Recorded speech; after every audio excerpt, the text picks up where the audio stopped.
welcome everyone. I'm Marina Hatsopoulos.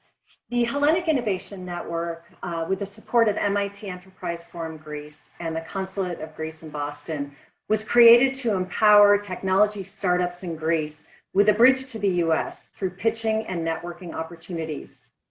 Since COVID began, we have run a series of webcasts showcasing Greek entrepreneurs, but we realized that we needed to highlight the people who are enabling these Greek entrepreneurs to thrive. And that is the Greek VCs who have taken part in the 300 million euro funding provided by the European Investment Fund several years ago.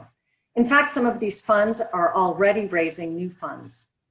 I also wanted to mention the 20 million euro fund that was recently announced for angels to co-invest in Greece. And before I move on, I also wanted to mention the work done by two of our advisors at the Hellenic Innovation Network, who are also VCs, but they're not presenting today because they've presented recently. Tziralis from Big Pie and Mirto Papathanu from Metavallon, who have both contributed greatly to our efforts. So I'd like to introduce to you now Stratos Efthimiou, the Consul General of Greece in Boston. Stratos. Καλή χρονιά, Happy New Year. I think the only substantial thing that I can do on my part to contribute to this amazing cross-sector collaboration is to cut the traditional Vasilopita. Actually, I have one.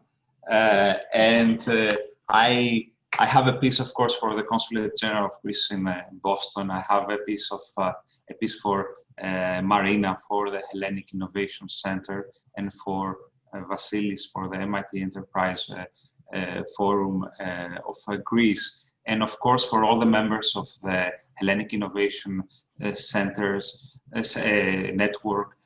This is a collective effort which has been growing and gaining momentum. I have also pieces for Dean, Apostolos, Alexandra, Dimitris, Katerina, George, and Marco. You have all managed to do something incredible. You have managed to grow the innovation pie of the Greek startup ecosystem with your investments, ideas, and energy. And I'd like to thank you for this. And since we are talking about innovation, which is the revolution for tomorrow, I would like to thank the Greece 2021 committee, which has placed all our Hellenic Innovation Network innovation events under its auspices.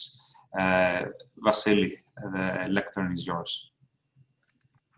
Hello, everybody. Happy New Year to you and your families.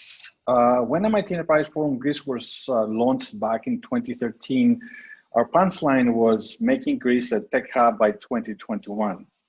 The punchline was the result of an internal joke about the Horizon 2020 European funding program that everybody was talking about at the time.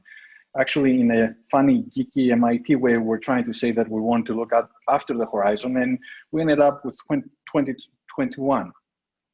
One of the things you learn with this kind of jokes is that they caught up on you at some point. And here we are at the beginning of 2021, having this event with members of the Greek VC, having poured a lot of funding in the Greek startups.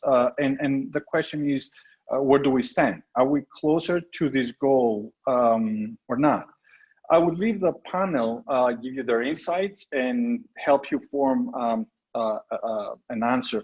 On behalf of MIT Enterprise Forum, I'd like to say that we enjoyed very much this journey, and I think we came much closer to today to what we were we're not even hoping to be back then. Before I pass the baton over to Dean Dimizas, I would like to invite you to follow MIT Enterprise Forum. We just finished the application period for the new acceleration program. There are many very interesting startups that they will be accelerated. If you want to learn more, drop me a line, or if you want to connect with our mentoring network, please also do that. So Dean Dimizas is the Chief Investment Officer of the Cambridge Associates, and will manage this very interesting discussion. Thank you all for participating. Happy New Year.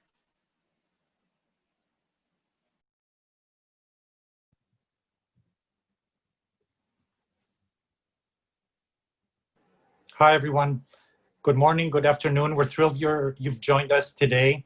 We have more than 500 participants, which is a great success for the Hellenic Innovation Network. So I'm very thankful for all of you that are carved out some time from your busy schedules to join us. And I'm also thrilled with the 6 panelists that I have here with me today. We hope to make this interactive. We hope to make this, informal.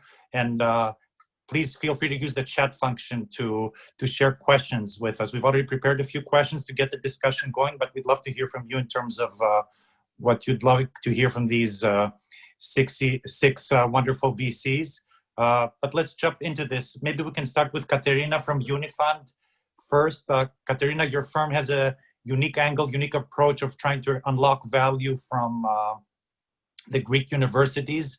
Would you like to spend a couple of minutes describing how you tackle this opportunity set? Thank you, Dean. Thank you for actually inviting us to this panel. I'm really happy to represent Unifund here. 3 years ago, when we started, we would never imagine we would have gone that far. We started as an effort putting our money in the game to create some turmoil around Greek universities and research centers. And we've seen that going far beyond expectations, I would say. As a fund, indeed, we have a lot of, we have this angle and we focus a lot in cases around Greek universities, research centers. We have made 23 investments in total, and 7 actually come from this space. So we really want to see innovations coming out of this area to the global market. The rest of the investments, I would say, many of them have matured around this space. They have a flavor around data and software as a service and the broader tech space, as we say, or market innovation. In these 3 years that we have worked, we've put a lot of effort in making these cases go to the market. We believe, especially around the university and research space, there is a lot of effort that needs to be invested, not just to support portfolio companies, but also help mature the environment and the ecosystem around there. And we've significantly, I think, invested in both. In the results out of this effort are already there. I think there is a great momentum. We expect this to see it happening a lot more in 2021 and in the next months and years to come. Big successes from companies, I think, can really create give the example to the rest of the people to follow, but there is a lot more work to take place. Thank you. Just a note, I think the environment around universities and research space has already started changing, and we believe we'll see a lot of changes in 2021 with the creation of technology transfer offices, the new law for spin-offs, etc. So really glad to contribute to this effort. Thank you, Katerina. Alexandra, Metavallon has a variety of interests. Would you like to highlight some of the areas that you're most excited about? If there's some areas you would not consider investing in? Sure. Thank you, Dean, and wonderful to be here with everyone as well. It's an opportunity to see some faces that I haven't seen for some time now, especially because of COVID. So first of all, as a snapshot for Metavallon, we are a seed stage fund. We have 32 million under management and at the moment 23 investments in our portfolio. We are primarily interested in very early stage, so pre-seed and seed deep tech companies, startups that are IP-driven, tech-driven rather than tech-enabled. And we almost solely invest in B2B companies. In marketplaces, I would say the least. We're rather agnostic in terms of sectors. So we look into and already have investments in energy, mobility, media, finance, fintech. And we do not shy away from life sciences, for example. So in fact, we have quite a few portfolio companies in the broader health and biotech sector. I would say that sums it up a little bit. Thank you. Apostolos Venturefriends has been very active in consumer-related investments. Would you like to share with us how this came about? Yeah, happy to. So, I mean, I was a co-founder myself of eShop, which was an e-commerce company in Greece, then eFood, the food delivery, Doctor Anytime. So also the first investor, one of the first investors in Taxibid and on the board of directors of the company. So as we can all understand, I've been very involved with consumer startups personally, and we understand consumer a lot. We believe we have relevant experience and knowledge. And then after we launched our first fund back in 2016, we doubled down and invested in more consumer companies like Blueground and Instashop and Spotterwheel. So that one thing brings the other. We have built a network of founders who understand consumer. And with our second fund, we continue doing that. And we'll do the same with our third fund, which we're gonna launch early February. Thank you. George, Marathon has been doing a lot in the deep tech space, software tools for developers and other users. Would you like to highlight why this is an exciting area for you to be focusing on it? Sure. Thank you, Dean, and thank you everyone for joining us tonight or today in the US. First, a bit of background about us. So I personally did the first community for Greek founders. Then we soon realized there was no venture capital available about 10 years ago. So we proceeded to build the first venture capital fund. My partner Panos did the first exit to a US public company.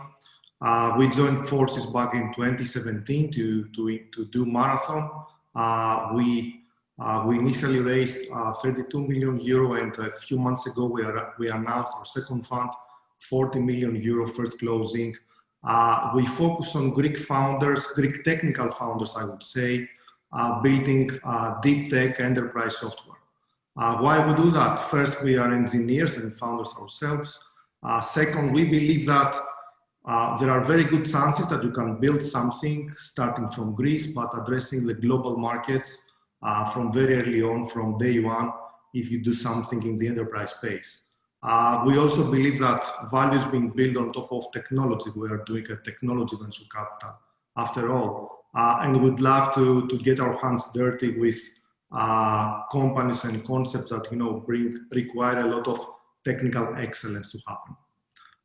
So typically we offer, let's say, the first million, get 15 to 20% of equity in companies with Greek founders, ambitious Greek founders building world-class technology companies.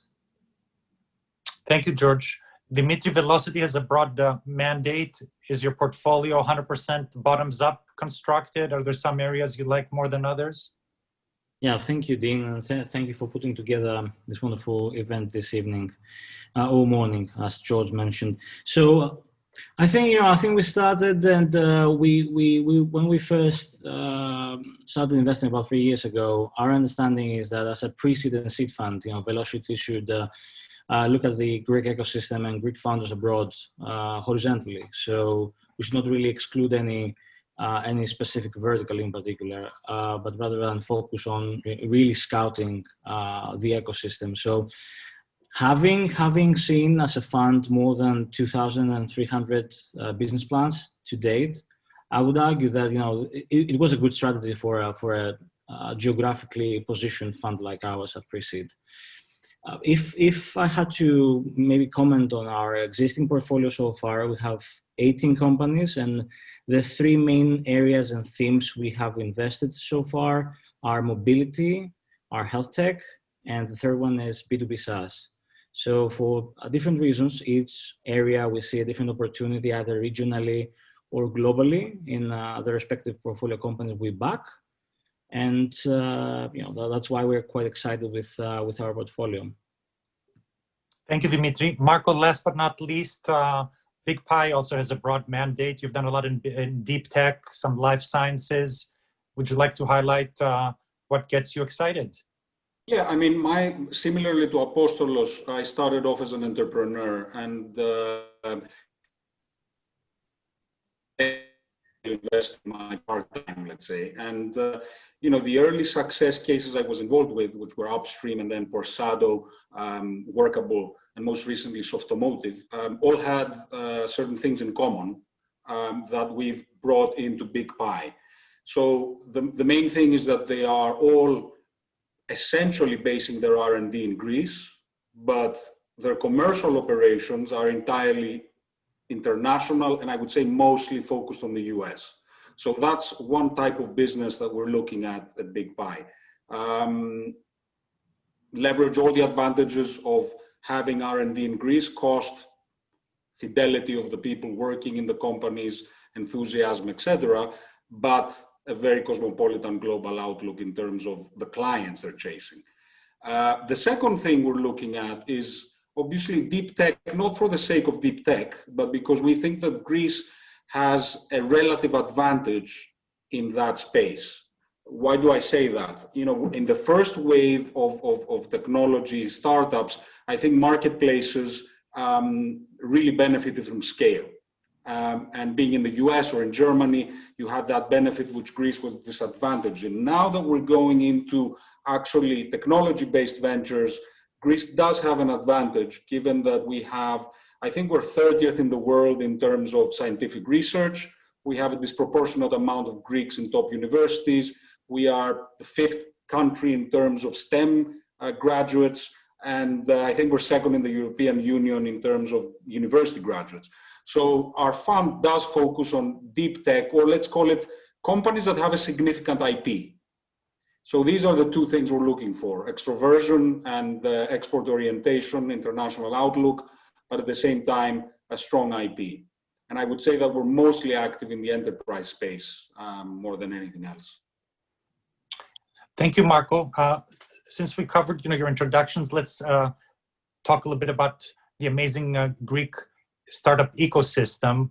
According to data that Big Pie shared with us, the Greek startup ecosystem, or the market cap of these Greek startups, has increased roughly 20 times over the last 10 years, from around 200 million to almost 4 billion today, which is a success that not that many people know about. So let's touch on the key ingredients of this ecosystem. People, opportunities, capital.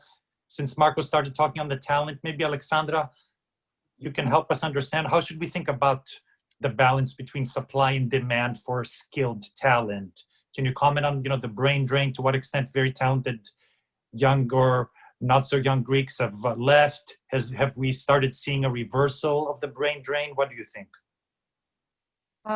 Yes, absolutely. So there's naturally an increase in demand for skilled talent, and that is more than there is in supply, I would say, and in tech functions for sure, and in functions such as sales and marketing. So the brain drain, I feel it has affected the local supply in terms of skilled people in particular, and I would say on the founder side as well. And this is why at Metavallon, and I believe all participants here, we are actively seeking and investing in Greek talent abroad, anywhere in the world, actually. And to this, we are certainly seeing a reversal to the brain drain. And as investors, I would say it may be the most immediate impact that we're having with the investments I mentioned.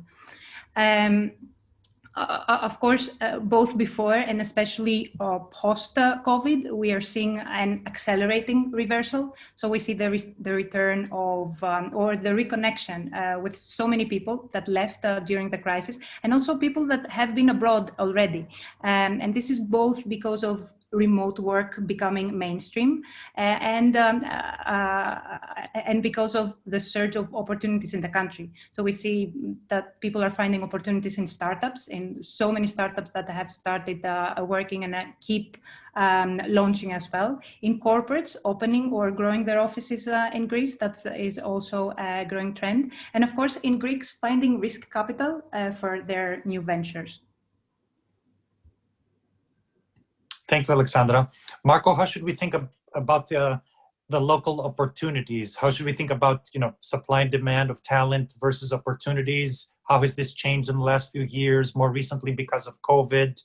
How should we think about large corporates like Pfizer building a presence in Greece and hiring skilled people? What do you think about the opportunities? Well, look, I mean, Greece always tradition of engineers. And computer programmers as well. But before this ecosystem started happening, which you said went from 0 to 4 billion market cap, and some of the big foreign players started coming in, like Microsoft or Pfizer or Accenture, these people really didn't have a proper home. So they had the skills, they had the education, but they had to work either in the public sector or they had to work in companies serving the public sector, the IT companies, etc. I think these people have found a proper home now. We have, a growing number of foreign companies realizing that Greece is a pretty good place to hire people, and for very specific reasons. I mean, as you well know, in places like Boston or the Valley or New York, the average stay of an employee is 1.5 years. It's very difficult to build a company and get business done this way. And the entry-level kind of salaries in the States for a good developer is like almost $100,000. So places like Greece do offer a very good combination of American-like sort of skills and quality, but at a much lower cost, possibly like a third, but at the same time, people who stick with the company for an average stay of over 5 years. So I think that, the ecosystem is developing on its merit, not coincidentally. And, as they say, sometimes when you've been through a major crisis, like we have, some of the brightest, sort of the darker the night, the brighter the stars in a way. So the people who did start up businesses in Greece or transform some existing businesses are very well suited to a global marketplace these days. Good. Shifting gears, we have a number of investors attending our event today. George, how should we think about capital availability to fund these startups? Is there too much money, whether from the private sector or from the European Union, chasing too few opportunities? Is the ecosystem still starved from capital despite the number of VC funds and other participants? How should we think about that? Well, this is the first time in history that there is actually a venture capital market in Greece. So people reasonably wonder whether there is too much capital chasing deals, etc., etc. We've been around for some time now, so we can share the following. Both the quality and the quantity of startups that we see right now in the market is unprecedented. So just to give you a few numbers, we get to see about 1,000 startups per year with Greek founders. These raise in total north of, let's say, $1 billion per year. And what's also important is that each success is making everyone stronger. So this is not a zero-sum game here. Every success that is happening is making the ecosystem and each one of us stronger in what we do.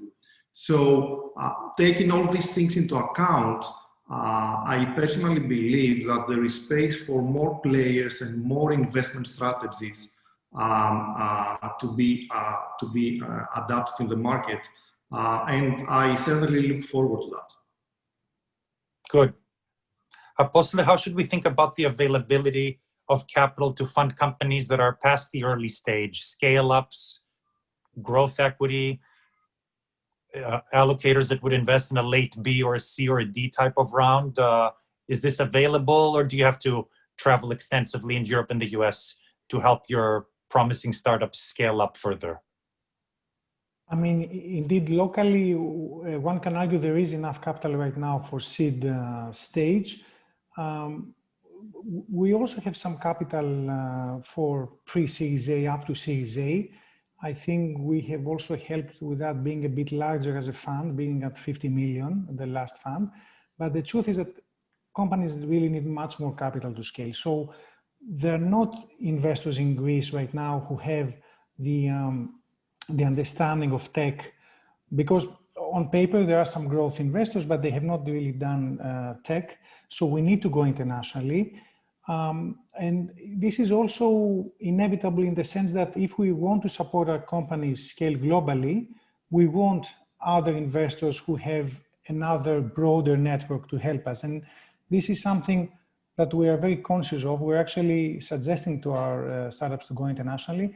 It's a good thing also that my partner, George, has been in the finance space before. He was an investment banker in London, so he has a network of growth investors, and that also helps. But in general, it's also a testament of success for a startup to be able to attract international investors, and we certainly urge them to do so.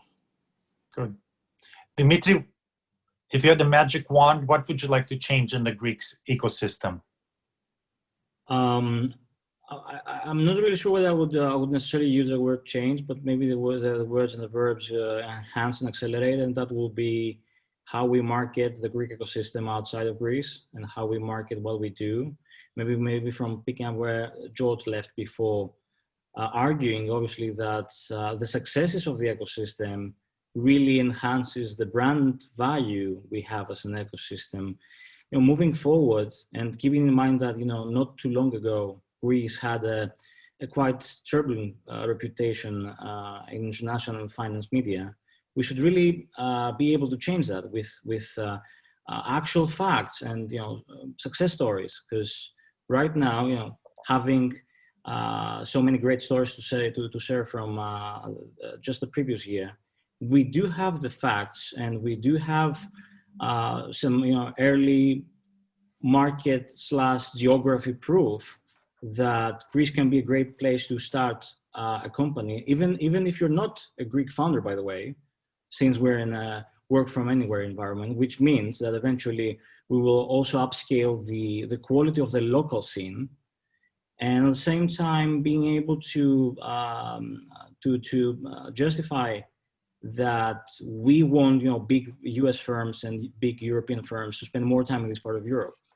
So I would definitely try to change how we market the way we operate as a local scene, and to that extent, the role the government has to play is instrumental.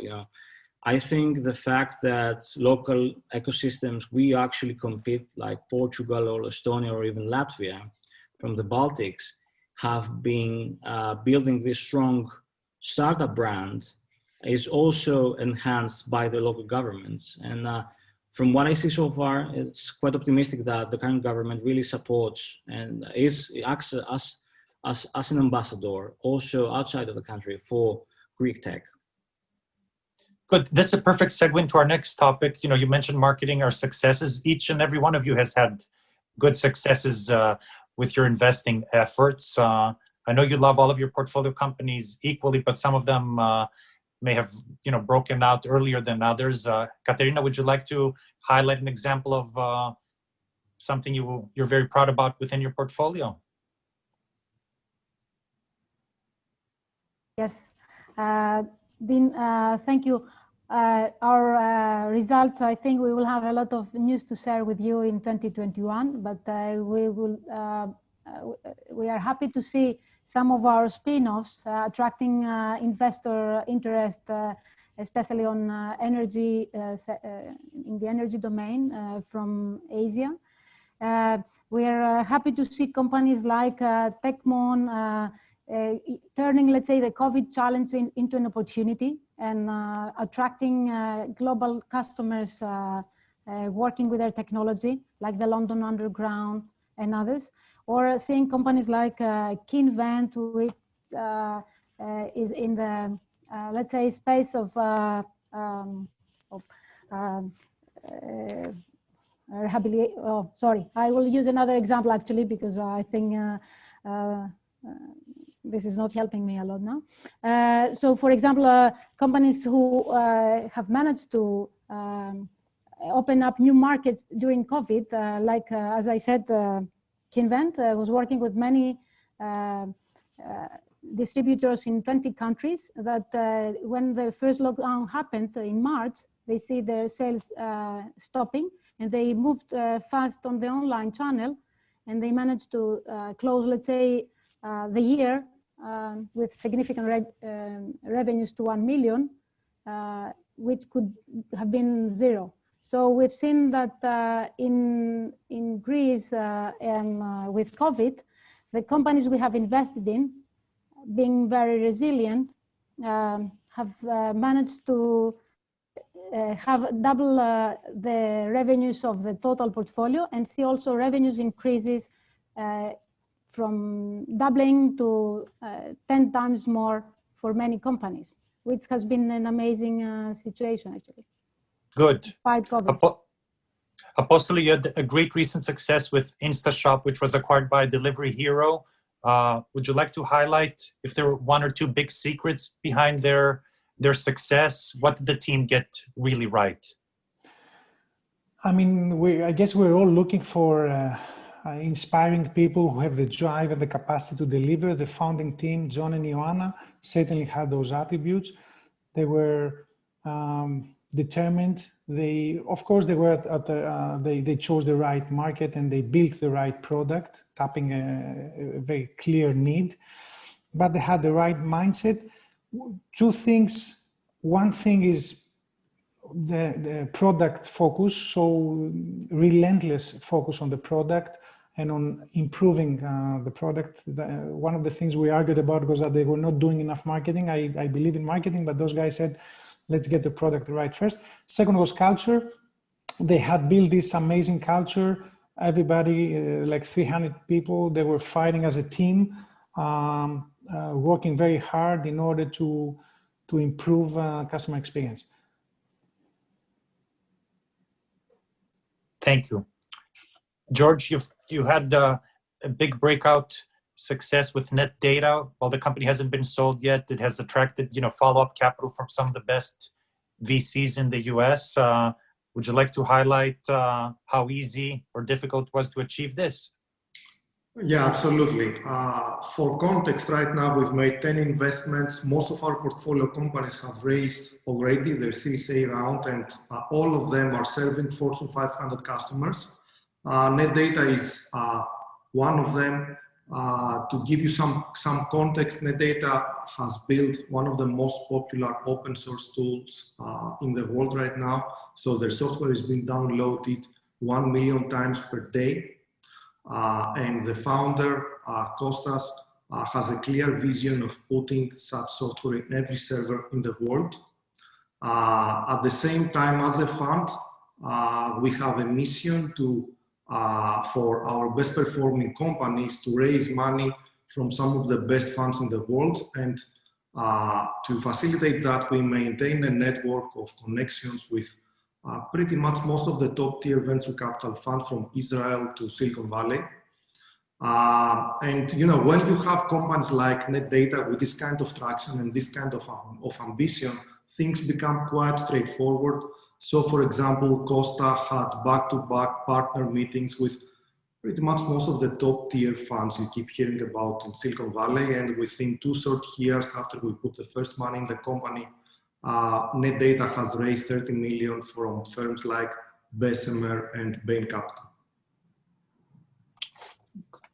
Dimitri, you had an early success in the mobility sector. Would you like to share some details about it? Yes, of course, Dean. So we sold one of our first investments about a year ago, January 2020, PushMe, which was a swappable battery solution for e-scooter operators, to Tier Mobility, which is a leading urban mobility platform in Europe. I think what this process really taught us are 2 things. The company, the founders had to go through a couple of pivots until being able to identify the e-scooter space as the market to be in for this solution. They started actually converting bikes, traditional bikes, to e-bikes with their technology and platform. When Tier came and acquired the company, it was quite obvious that the fact that they should solve the last mile transportation energy issue, where every single operator across the globe, from Lime to Bird and Tier and the likes, they have to really pick every single scooter they have in a city every single night, charge it, and then deploy it again the other night. I think we witnessed a very, very good innovation to market fit, whereas the innovation was our solution and the market was Tier's actual market need to solve that problem. What's really important to highlight is it was not only Tier's first acquisition. Back then it was a Series B company. Right now they announced a Series C successfully last November. But more than that, it was part of the main narrative the company used to raise this Series C. The fact that we acquired a company that would provide a swappable battery solution, so we will be able to outcompete all the other players in Europe and beyond. And building on that, the Greek team is still there, still involved with the project, and having a director position within the company. And the Greek office is looking to expand into new local talent shortly. Good. Marco, Big Pie has also had a few early successes. Would you like to highlight one that stands out? Well, TileDB is an interesting case, founded by Stavros Papadopoulos, who was at MIT in the Intel labs. And he came up with a universal sort of data engine that can connect to pretty much any tool that data scientists and analysts use. And he started off really strong with the Broad Institute being his first client. Since we made the investment about a year ago, the company has seen like a 6-time growth in terms of valuation. And its latest round, which was sort of over $50 million, had some top investors like Intel and Nexus and Mike Gogan's Two-Bear, who's a sort of Sequoia veteran. Another example is Orpheum, that have reached an ARR of about 15 million in a very short space of time. And these guys are like the layer between the big media publishers like Google or TikTok or sort of YouTube, and the rights owners, so the big music companies and the film companies. I think the general theme is we try and find a home, or rather investors for our companies that have some strong champions that can really help them. So Mike Gogan is like a similar case for TileDB. For Orpheum, it's actually their clients more than anything else. They are the champions of the rights owners, so the Warners and the HBOs of this world. Good. Alexandra, Metavallon had an early success with Think Silicon and its sale to Advanced Materials. What was the secret of their success? Well, essentially, Think Silicon, I feel it's a wonderful example of technology and deep tech potential in Greece. The company was headquartered in Patras.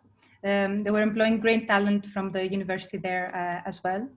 They had developed remarkable low energy solutions that were delivering to their clients. They were holders to over 10 patents. And they had an attractive pipeline of potential clients across the globe. So when we invested, the goal was to fuel and accelerate commercialization and their market expansion. So a challenge in their business was the long sales cycles. So their value had not really materialized financially. And still their technology that I just mentioned and their talent made it a very attractive investment for us. And then very soon after, made it a very attractive investment for AMAT, for Applied Materials. Good. And this was the largest deep tech exit, and also it brought to the country a giant such as AMAT, which is now growing their local workforce and their activities.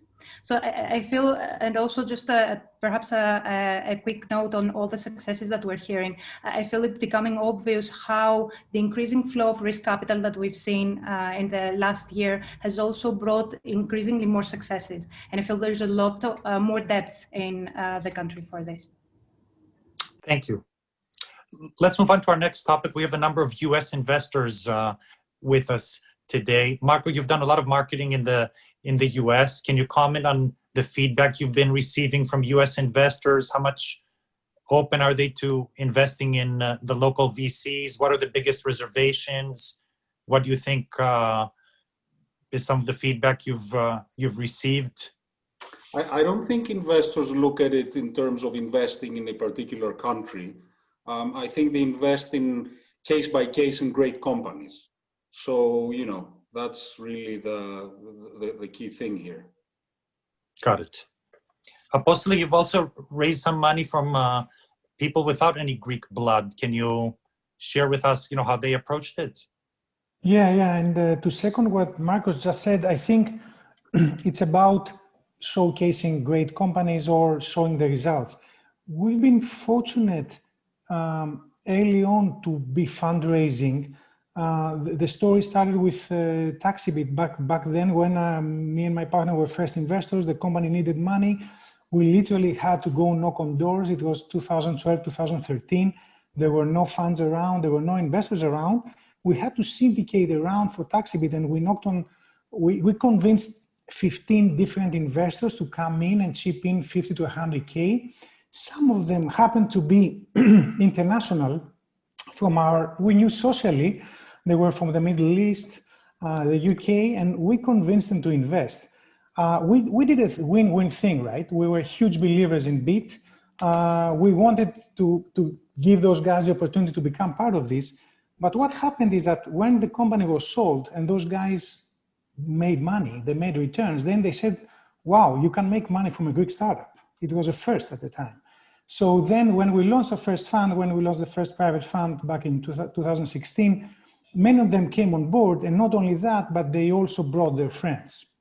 And then, you know, this is how it goes. If you manage to showcase, you can return capital, you can make the exits, I think you can attract international investors, not only people who have some affiliation with Greece. Perfect. And George, what about the, you know, funding within Greece? You know, everybody talks about the Greek Americans that have the big checking accounts. Can you comment on the willingness and ability of institutions in Greece and family offices in Greece to back the funds and the startups? Yeah, sure. So when we started doing technology venture capital about 10 years ago, people understood neither technology nor venture capital, to be honest. This is now changing. People use technology or love technology. There is a growing appetite in VC, and as results are starting to get in, more and more of them are willing to take the risk and invest in the asset class. Still, right now, only early adopters have already participated in venture capital vehicles. And to be honest, we need more time for, you know, mass adoption of the asset class, right? So every success of ours is getting us closer there. But at the same time, we need to be realistic about expectations. This is a long-term process, and we need to, you know, get there at the right pace. Dimitri, I have a question from our audience. You know, somebody who, an anonymous attendee shared a question. You know, some startups are afraid of giving up equity early. They fear that the VCs will take too much equity early on. How should entrepreneurs, you know, think about this when they approach VCs? Yeah, I think if one thing has really significantly changed in the past 3 years because of the equity fund family of funds is obviously that, you know, entrepreneurs have a variety of different options. It's not a monopoly or an oligopoly after all, right? That's the first thing. The second one is, I think they have to really decide when is the best time to kick off a financing round. When do they think that they have enough proof, facts, data, and conviction, which means that they will be in a better position to negotiate a better deal and a better valuation for the company.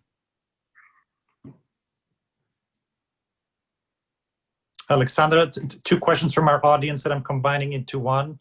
You know, how important is for companies to move to the US or London or Berlin or somewhere else to continue growing versus staying and doing this in Greece? And how does your investing tie in with restrictions from EU funding that some of, you know, your funds have raised? Can you touch on these too?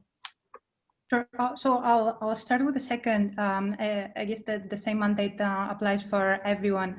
We invest in companies anywhere. They do have to have a Greek entity that is actually operational.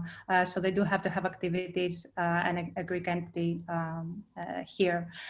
So that's the restriction. Other than that, we encourage international. We expect international activity. I guess it's important to mention here that the first connection between Think Silicon and Applied Materials was actually made in the US during a roadshow trip that we were doing with the company. So for sure, both to grow and also to find later stage funding. I thought Apostolos mentioned that, or even exit opportunities. Companies have to be out there in valuable and high liquidity markets. So startups have to break large international markets to warrant their high growth status. This is what the startup is supposed to mean. So sales in a certain market may be done primarily with a local sales team, not only for physical access, especially for B2B companies, but also to understand the cultural nuances. So what is important, the least, is for companies to have a sales team on the ground in their target markets, be that the UK, the US, or I don't know, Tonga. I like Tonga, I just mentioned Good. the station. Thank you. Marco, a question from the audience from you. You know, we've spoken a lot about Greek founders abroad with technical teams in Greece, but there are also, you know, thousands of US startups without a Greek founder in them that in theory could benefit from talent in Greece. How should these, you know, US founders and entrepreneurs try to establish a presence in Greece, attract talent? What advice would you give to somebody that fits that category? I think there's plenty of opportunity beyond Greek founders, actually, because Greece does make sense as a place to build, not necessarily your entire team, but a specific area that you might want to invest in. A good place to start is us, the VCs. You know, a lot of us are ex-entrepreneurs. We've actually built teams in Greece. We know what the talent looks like. You know, we know what's realistic, what's not. So, you know, I think all of us are very open to receiving any kind of communication from someone interested. The second are like organizations like Endeavor and SEV, the Hellenic Federation of Industry, are also becoming very helpful in setting up services for anyone who's interested. So yeah, I mean, we can definitely advise anybody who's interested, and we are in fact looking for that every day of the week. Good. Jumping to another constituency here in our event today, we have some younger students, younger talent that would like to start a startup one day or join a startup. Katerina, what advice would you give them in terms of their skills they should be building? You know, for those that are still in high school or in college, what programming languages should they be learning? What advice do you have for the younger talent in our event today? Yeah, thank you, Dean. Probably this is one of my favorite topics because I strongly believe that for people to make it happen, they need to start early on, because you don't need hard skills like programming or soft skills, and young people are very close to the digital space, so they have a competitive advantage. But they also need real skills, if I can call it like that, which means that has to do with entrepreneurship. And the Greek environment and the Greek family doesn't prepare people to take the risk, to think in an entrepreneurial way and develop the right mindset. So I think young people have to start early on. They have a competitive advantage. Apart from knowing the digital technologies, they can take much more risk early on in their career and learn much faster how to progress. And and I think now there are many opportunities, various competitions they can participate that give them the space to move forward, and through that develop their skills further, but also open up opportunities for them. And by collaborating also with older people, but also joining startups, and now there is a big space for that in Greece as well, they can really create the successes for the future. So the advice is work in that direction and engage early. Thank you. Dimitri, talking about the future, are there some verticals or sectors you would like to see more opportunities, more founders tackling unmet needs? Yeah, I think maybe echoing many of my colleagues, B2B SaaS is definitely a category we should all pay attention, and Greece has a competitive edge for all the reasons Marcos explained earlier. I would argue that fintech is an underlooked category, especially in this part of Europe, in the context especially of financial inclusion. The fact that many people outside of Greece, or many people who live and work in this country, have no access to credit, no access to loans, etc. is a great wide space. And probably the third one will be health tech, because of all the great work that's many institutions, research centers, and universities have been doing so far in these countries. Good. Marco, you've done a few things in the life sciences space. One question we received is there any plan to advance, wet biology therapeutics biotech in Greece? How will Greece obtain the necessary expertise and critical mass? Yeah, I mean, you're right. Actually, out of our portfolio, we run a 45 million fund, and our portfolio now consists of 23 companies, of which 6 are actually in the space of, let's call it, medical technology, health technology, biotech, life sciences. That is an area of relative advantage, in fact, for Greece, because we have plenty of formal institutions within the university, research centers that are very, very good and are in collaboration with foreign universities. And we also have, obviously, a lot of researchers and scientists. So there's very good IP coming out of this space. Now, on the particular sort of area of the question to do with, let me just look at the comments,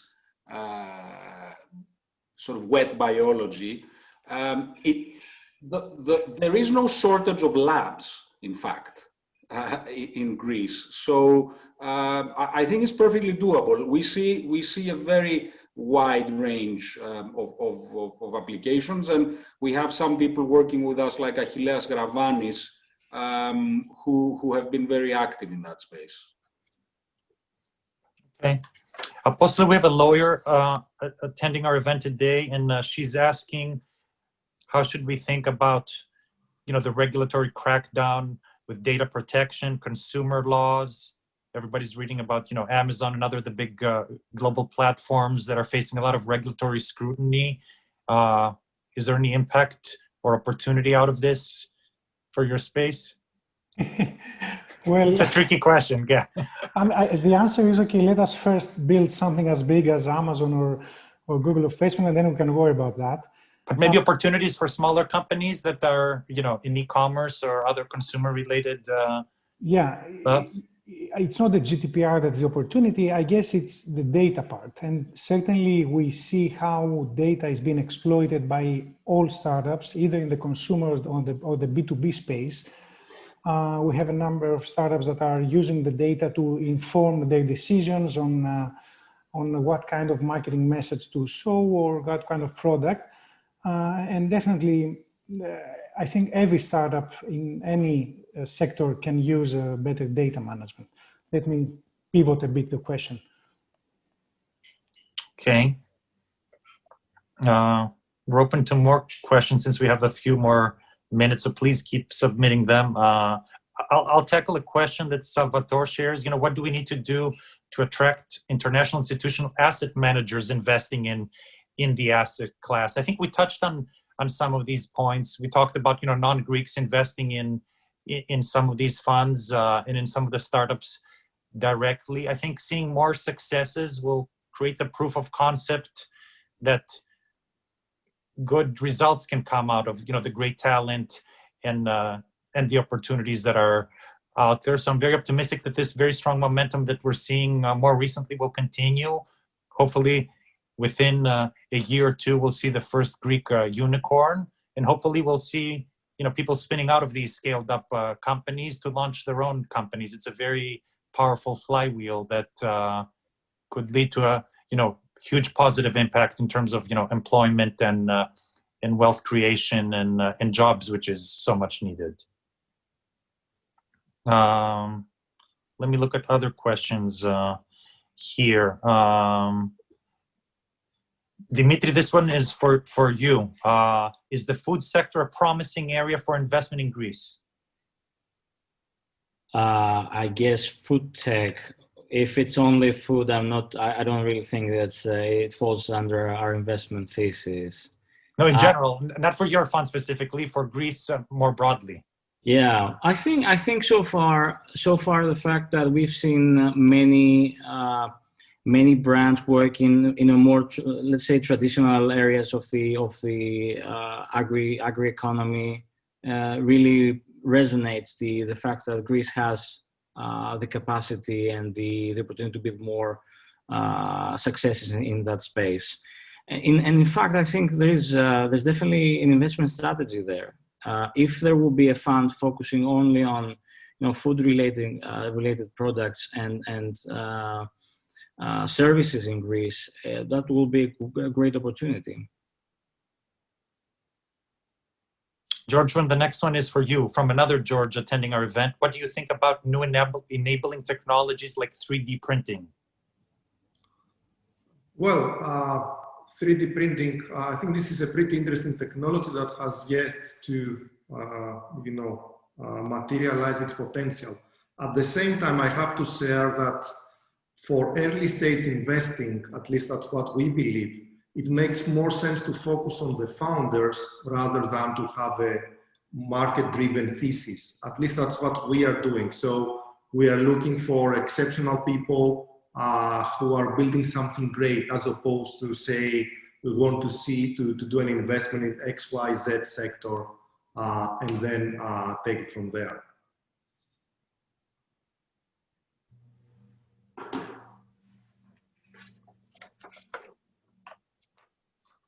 Alexandra, one other question that came through is how will the new angel co-investment fund will be successful in generating good pipeline for the Greek VCs? Any thoughts on that? Sure. So I guess the angel co-investment would focus on pre-seed investments. This is an area that has been growing and we have been investing in that area as well. So this can be a great complement to this area, and it could also encourage actually angel investors here, and also bringing an angel investor from abroad. So it could certainly contribute to this virtuous cycle that you mentioned before, Dean, of growing the ecosystem. We certainly need that. Okay, and one last question.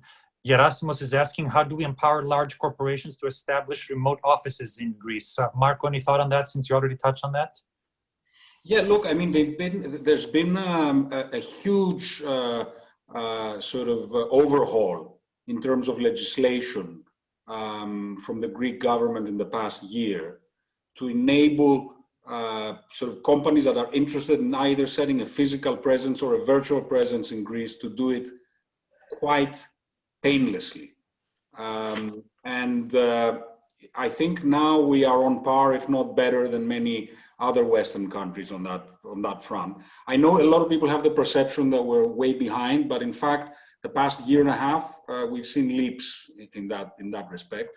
And another thing, that you should be aware of is the tax incentives these days for expats to come back are fantastic.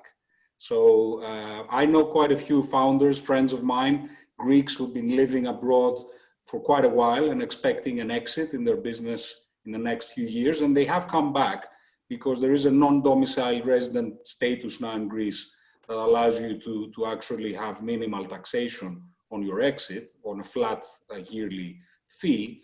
And also, there's recently been a law that people who do come back and work in Greece and have the requisite skills, which in our case are definitely there in technology, can have like a slashing of almost half of their taxes. So, you know, if anyone wants to know more about these things, reach out to us, the VCs, or reach out to Endeavor, or I'm sure you can reach out to Marina and MIT Enterprise Forum. We're very happy to give you all this information, but there's a lot of goodies out there that have come into play over the last year, and more coming, in fact. Good. Thank you, Marco. Thank you all of you for joining us today. You know, we're thrilled that we had such an amazing turnout. We're thrilled that we had, you know, 6 prominent Greek VCs. We know that there are many more out there. Unfortunately, we couldn't squeeze everybody into our Zoom webinar today, but we'd love to bring more in future events. But again, thanks to all of the panelists, thanks to all of the participants today. And we hope that you can join us again on February 11th during the next event of the Hellenic Innovation Network. The topic of our next event will be focused on how biotechnology is conquering COVID. And our guest speaker is George Skangos, the CEO and founder of Vir, which is one of the companies in the forefront of battling COVID. So I hope all of you can join us on February 11th. And thank you so much for joining us today. And hopefully you can reach out to each of our 6 participants to explore potential deals, help them with funding, help them with deal flow, help them with talent. I think the objective of this group is try to create more linkages across geographies and across time zones so we can all benefit. Thank you so much. Be safe. Take care. Thank you, Dean. Thank you, everyone. Thank you. Happy New Year. Thank you.